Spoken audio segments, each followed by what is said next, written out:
Sabay-sabay natin alamin ang mga kaganapan na nangyayari sa ating bansa.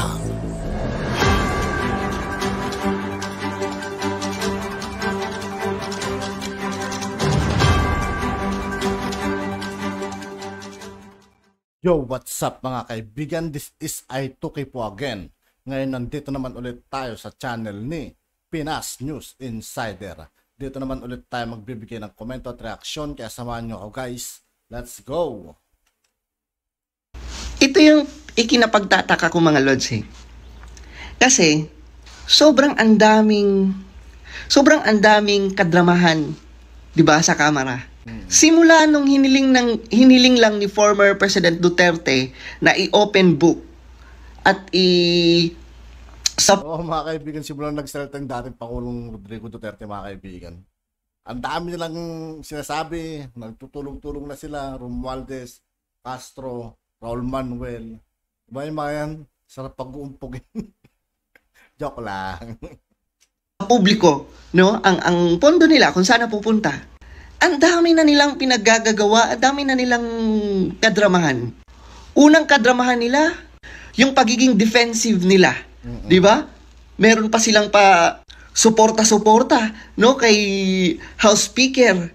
Pangalawa, yung paglipat ng halos lahat ng kongresista, no, from PDP to, di ba, Lakas, yung partido ni Romualdez. Tapos ngayon, ito na naman, makikipagtulungan sila sa ICC. Grabe. So never nilang sinagot yung batikos ni former President Duterte na sila ang pinakakurakot na institusyon. Never nila yun sinagot. Di ba? Madali lang naman yes or no. Pero hindi nila yun sinagot. Ang dami nilang mga cheche-bureching pinaggagawa. Instead na ipakita nyo sa tao gaano kayo ka-transparent, 'di ba? Gaano kayo, 'di ba? Gaano nyo or papaano nyo pinapakita lang nila mga kaibigan na napaka-sensitive talaga nila masyado, no? Gamit yung pondo ng tao. Ganun katindi ang ating mahal na Pangulong Rodrigo Duterte mga kaibigan. Isang salita niya lang, natutumpok sila lahat. Iniiba nyo ang usapan. Papunta na kayo doon sa ICC. Ay grabe talaga Pilipinas, 'di ba? Kung sino pa yung maraming nagawa sa bansa, kung sino pa ang totoong may malasakit sa bansa, kung sino pa ang nakatulong para sugpuin ang droga sa bansa, siya pa ang dinidiin ngayon. Alam niyo mga lods, ang problema kasi sa mga kongresista, hindi nila pinapakiramdaman ang taong bayan.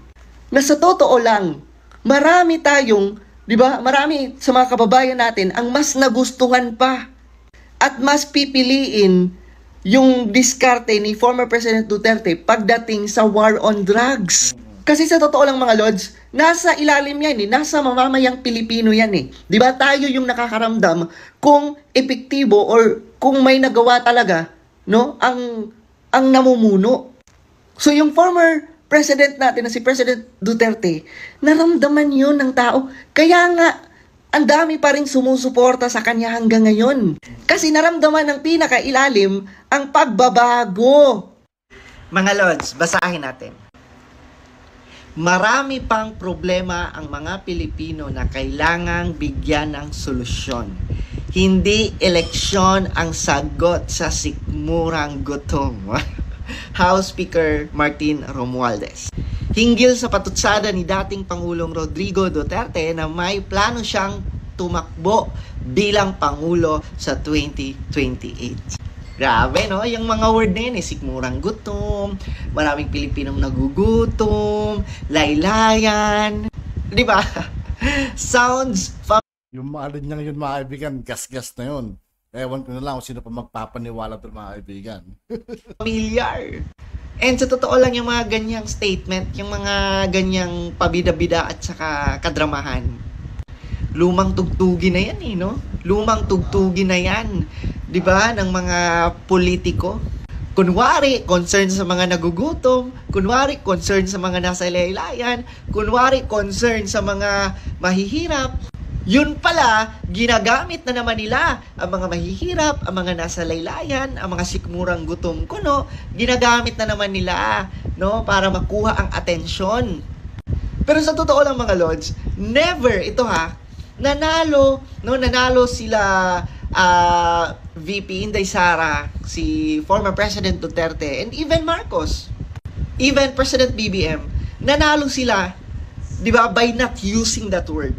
No? Nananalo sila na hindi nila ginagamit, 'di ba, ang word na gutom, nasa laylayan, 'di ba? Nananalo sila sa eleksyon na hindi nila ginagamit ang mga mahihirap. Hindi nila ginagamit, 'di ba, ang mga nasa laylayan. Kasi nga kitang-kita nyo naman ang totoong serbisyo. No? Kitang-kita naman ng mga tao yung totoong serbisyo ni President BBM, no, kahit at that time, no, dati na wala siya sa posisyon, di ba, pero talagang tumutulong talaga siya, di ba, at yan din ang mga Duterte, no, si VP Inday Sara and even former President Duterte, tumutulong sila na walang kapalit, tumutulong sila at nararamdaman mo talaga yung malasakit nila sa tao. Hindi katulad ng iba na palagi nilang sinasabi, no, tutulungan natin ang mga nasa laylayan, di ba, yung mga sikmurang gutom. Diba yung mga ganyang style, hindi na yan umuubra eh. Yung mga papogi, no, yung mga feeling concern, hindi na talaga yan umuubra ngayon. Kaya sa totoo lang, Speaker Romualdez, instead of using that word sikmurang gutom, just take the challenge at i-open book nyo, isa publiko nyo kung saan na pupunta ang pondo nyo. Yon, ganun yon. Diba? Hindi yung gagamitin nyo na naman ang mga mahihirap, gagamitin nyo na naman ang mga nasa laylayan, gagamitin nyo na naman, di ba, yung mga sikmurang gutom kuno. Diba? Ba't di na Gas-gas na kasi yung mga kaibigan. So, tao lang. Kung maniniwala pa kayo sa mga sinasabi ng mga kaibigan. Ano? lang ipakita nyo sa tao saan napupunta ang pondo nyo, ipakita nyo kung talagang concerned kayo sa tao, dapat malaman ng tao. Si Vice President Inday Sara, mga kaibigan, pinapakita nila yung pondo. Tapos pagdating sa kanila, galit na galit sila. Titindig daw sila. Ano nga maba? O saan napupunta ang pondo nyo? Saan napupunta ang budget nyo? Hindi yung ang dami nyo pang sinasabi. Di ba, ginagamit nyo na naman yung mga mahihirap. Hindi naman yan yung topic. Hindi naman yan yung issue. Ang issue ni former President Duterte, i-lifestyle check lahat ng nasa Kongreso. Ang issue dito ni former President Duterte, i-open book at isa publiko nyo. Saan napupunta ang pondo nyo? Hindi issue dito, di ba, kung sino ba yung mga nagugutom? Naputol. Ay, tapos na ata, mga kaibigan. Wala nang video. Pure black na siya. At yun nga po, mga kaibigan, dito po nagtatapos ang ating reaction video. Muli, ako po si I2K ng Sundalo ng Tunggalo at 811. Maraming salamat sa patuloy na pagsuporta. Peace out.